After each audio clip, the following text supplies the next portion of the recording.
Hello, welcome to lecture 2. What we're going to do this lecture is to examine some concepts surrounding viscosity, which will put into place the various things that we learnt about stress, the stress tensor and stress balances last lecture.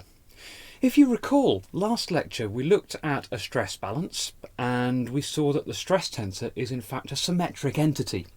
We also defined a rate of strain tensor, and we specifically defined that to be a symmetric entity as well. What we're going to have a look at this lecture is using that stress balance and realising that also we can have more than one way that we measure viscosity. Now, viscosity is something that you'll be familiar with as a resistance to deformation. If you think back to previous fluids courses, tau equals mu du dy. Mu is the Newtonian viscosity. We're going to introduce a concept called the elongational or extensional viscosity, which is the resistance of a fluid in an elongational deformation. And I'll explain what I mean by that in a second. What we will do is we will use that definition of elongational viscosity. We will substitute it into the stress balance that we've already looked at, and we'll see what the result is for a Newtonian fluid, and we'll see something really interesting. We'll see that the value of elongational viscosity that we get depends not only on the material properties, it's related to the shear viscosity, but also on the nature of the elongational deformation, which is a new result for us. So let me just demonstrate what I mean by an elongational deformation. I have here a bungee cord, something that you're hopefully familiar with. It's an elastic strap that you can use to tie things down to other things. If I'm going to deform this elongationally, I'm simply going to stretch it, like so. Now, there are a family of deformations that can subscribe to this definition. It depends how the body is constrained when it is stretched. If we look at the deformation here, I'm pulling it in tension to my left and to my right and making it longer in that direction. If we think about the cross section, which we can't see very easily in this demonstration, what happens is that the cross section gets smaller but retains its circular shape. And this is a circular bungee cord, and if I stretch it in this direction, it always retains its circularity in the cross section. It's just that the diameter is smaller. So please keep that mental model in mind when we start to think about elongational deformations. The relevance of these deformations is very, very high actually, because if you think about what happens to fluid elements as, for example, they accelerate from a larger diameter pipe into a smaller diameter pipe, flow near the centre line of those two pipes is going to be stretched as it accelerates. Also, if you think about plastics processing operations, if you're removing plastic extrudate from an extrusion line, and we'll look at more of this later on, we will see that actually what we're doing is genuinely stretching it away, and the material experiences this elongational deformation. So, let's start by a definition. Here, eta bar is my elongational viscosity. Now remember, our shear viscosity we can think of as simply as a stress divided by a shear rate. If you think of the units of viscosity, they're Pascal second. Stress in Pascal, shear rates in reciprocal seconds. Hence dividing one by the other gives you an entity that has units of Pascal second, which is that of viscosity. So if you look at what we've got on the whiteboard here, it's exactly the same. What we have instead of a shear stress, which would be a tau xy or a tau zx, we have the difference between two normal stresses, sigma yy minus sigma zz. When we go on to explore viscoelasticity, we will recognise that difference as something called a normal stress difference. We'll explore that more later on. So we have a normal stress difference in the numerator, and in the denominator we have epsilon dot. Now epsilon dot is a rate of strain, but the specific notation I've used there designates it to be an elongational strain, and I'll give you the definition formally of that in a second. So what we have is the elongational or extensional viscosity eta bar, being equal to a principal stress difference divided by an elongation rate. So let's have a look at a little diagram. On the whiteboard in front of you, you will see a side view of a rectangular bar. This is a simplified version of my bungee cord earlier. It's easier to make this analysis in Cartesian coordinates, hence I can't really easily show you a circular deformation. Let's keep it as something with a square cross section that's a big bar in length. And so in side view we can see that the length runs in the z direction. Hence in the x and y direction we have the cross section.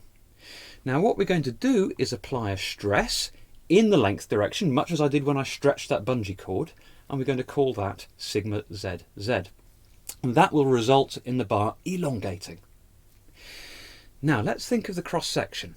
Here's a cross-sectional view. We can see that the cross section is in the yx plane, and as we elongate in the length direction, what we find is that we will contract in the cross-sectional direction.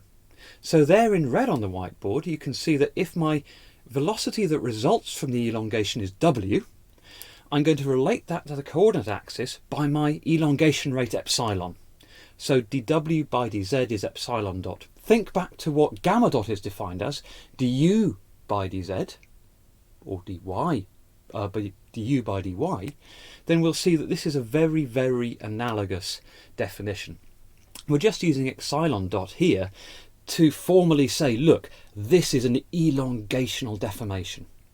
So if w is the z direction velocity that results from that stretching, then u and v are the velocities in the x and y direction respectively that give rise to the shrinking of that cross section.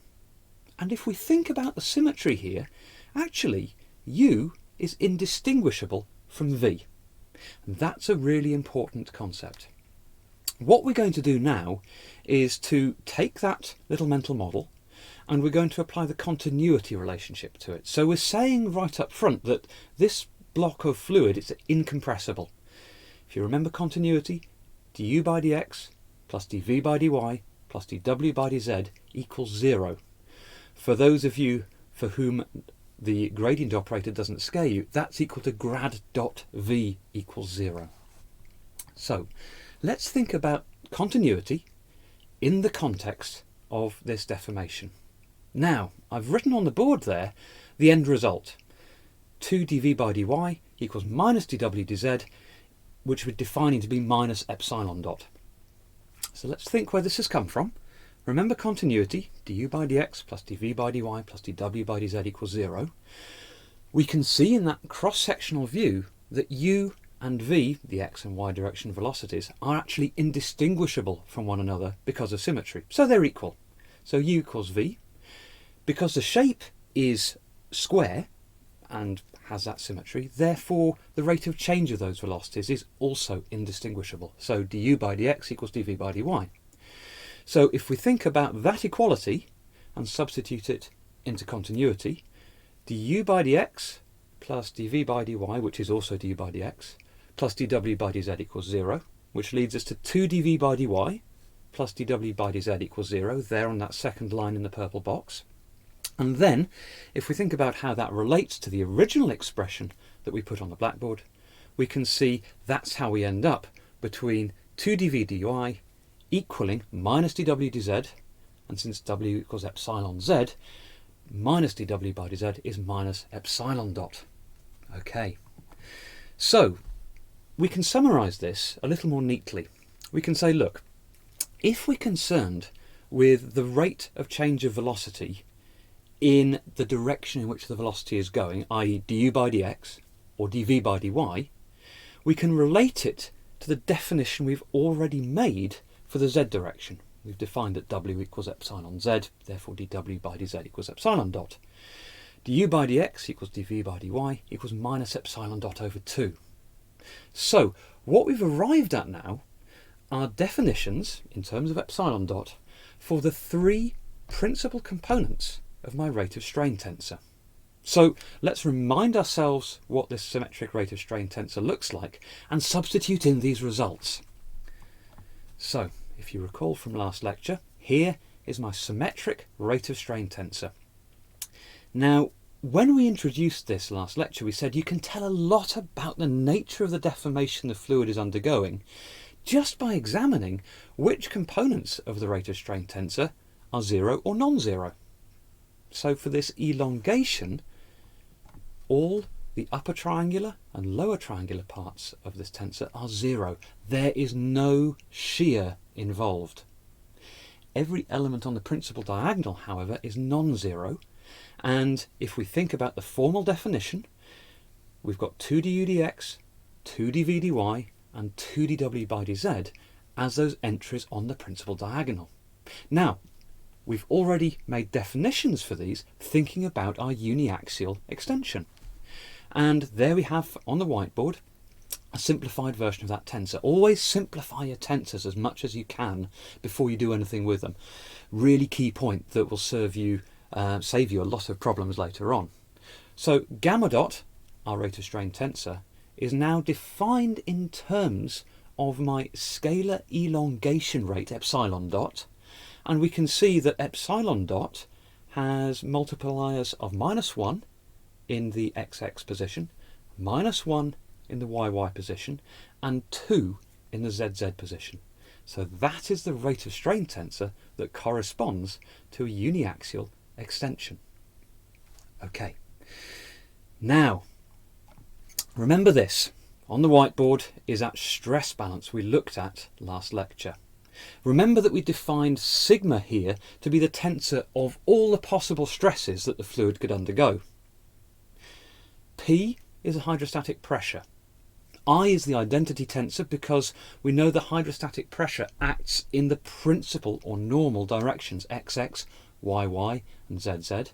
And don't forget it's negative because if you think about a fluid element under pressure, it's being compressed, which is contrary to our positive sign definition. Also included in this total stress is tau, which is the shear stress tensor, or which we relate to our rate of strain tensor. So let's invoke the Newtonian constitutive law. This is linking the deformation to the state of stress via a material property, which is our shear viscosity mu, so tau equals mu gamma dot. We have already defined for this elongational deformation what gamma dot actually is. There it is as a reminder in purple on the whiteboard. Let's substitute that result into that Newtonian expression and see what we get. And this is it. This is my total stress tensor for this uniaxial elongation.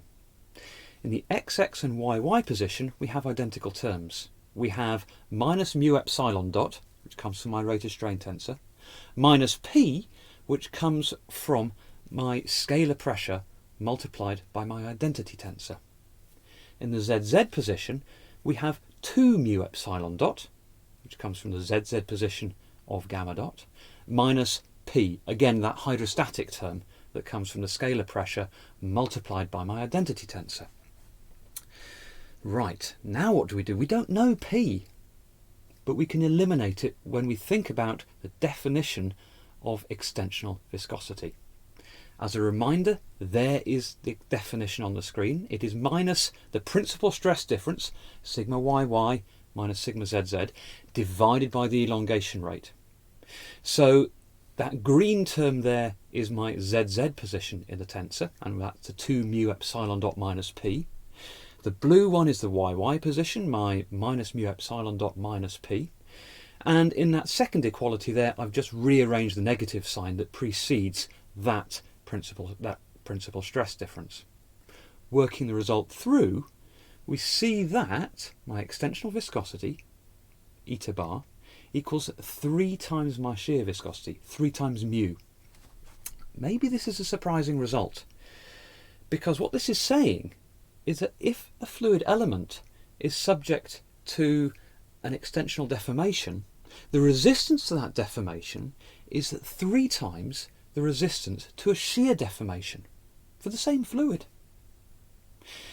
If we think a little more closely how we arrived at this result, we looked expressly at a uniaxial deformation, or uniaxial elongation. I'm using the terms interchangeably.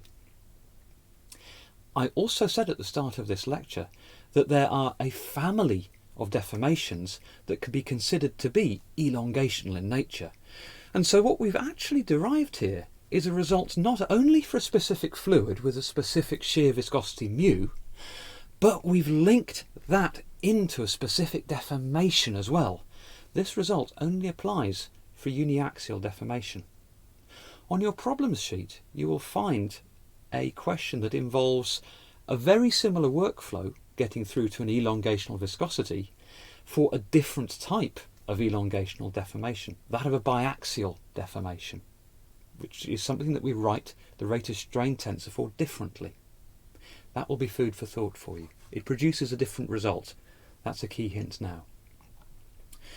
Now, we're chemical engineers. Chemical engineers love non-dimensional groups and dimensionless numbers. So we have a dimensionless number that describes the ratio between the elongational viscosity and the shear viscosity. It's called the Troughton ratio, prefix TR, eta bar over mu. And we can see that for a Newtonian fluid in uniaxial deformation, my Troughton ratio is 3. Now, the Troughton ratio is a very useful measure when we come to think about elasticity and viscoelastic fluids, because the Troughton ratio is rarely 3, and that can give us insight into the nature of the fluid properties. But more about that later on.